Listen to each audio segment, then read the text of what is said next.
Welcome to At Home MMA with your kids, the second lesson. This one will focus more on some fundamental body movement stuff to get them ready for grappling drills. It's important to learn how to move their bodies, and this will build on that. The first new move they learn is a sprawl. This is Taylor, one of my students. She's in her fighting stance. She drops her hands down, hips back, legs wide on the balls of her feet. Make sure they pop up in a good fighting stance and that they get their legs back as far as they can. They don't have to bend their arms. It's not really a push-up or a burpee. And now building off what they learned last lesson, essentially the same mitt work drill, the 1-2 front kick, block, but this time add a sprawl. That's your dad, Todd, there, and you can just use your hands just like this. Right? Make sure they're coordinated, they know their left from their right, hitting with the proper part of their foot and hand, and they're blocking correctly. So just keep repeating that. Jab straight, front kick, block, sprawl. Taylor's a southpaw, so her right foot's forward, and she has to lead with her right hand, but everyone else should be standing orthodox with their left foot forward.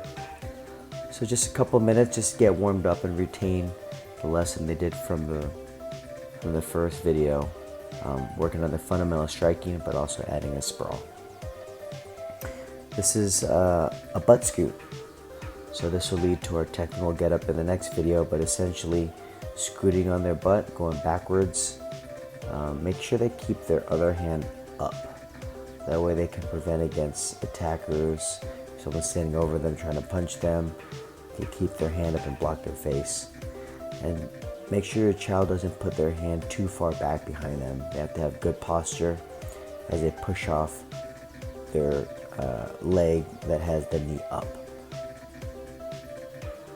These are the knee walks. This will lead to the double leg series, but essentially get in a kneeling position, drop the knee, and then step with the other leg. If they get the hang of that, have them pull their arms in as their knee drops. That's simulating grabbing two legs and finishing strongly. Make sure they keep their hands up, their back straight. This is a little drill that you can use your legs for. Kids can push off your legs. It's called tripping or hip escaping. Essentially, stand over your child, have them turn on their side like they're taking a nap, and then push with their foot off your shin with their hands and scoot their butt past your toes. Have them practice both sides. Every time they scoot past your toes, step up.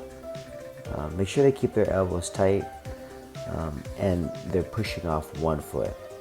So if they're on their right side, they push off their left foot. If they're on their left side, they push off their right foot.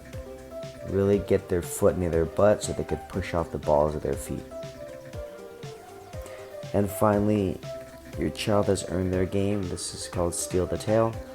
Get a piece of cloth, in this case we use cut up belts, put it in the back of your pant, and then just have your child try and steal it as fast as they can. What they want to focus on here is good footwork, not jumping in, being quick, and lateral movement. And now it's your turn. You don't want to run all over the place.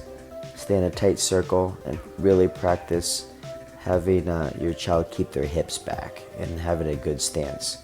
Taylor does a good job here of keeping her hips back, which will lead to good footwork and takedown defense, and at the same time defending these grabs from her dad, Todd. And that's it. Lesson 2, some fundamental body mechanics stuff, focusing on shrimping, butt scooting, knee walking, and building on the basic strikes. Hope you enjoy the lesson.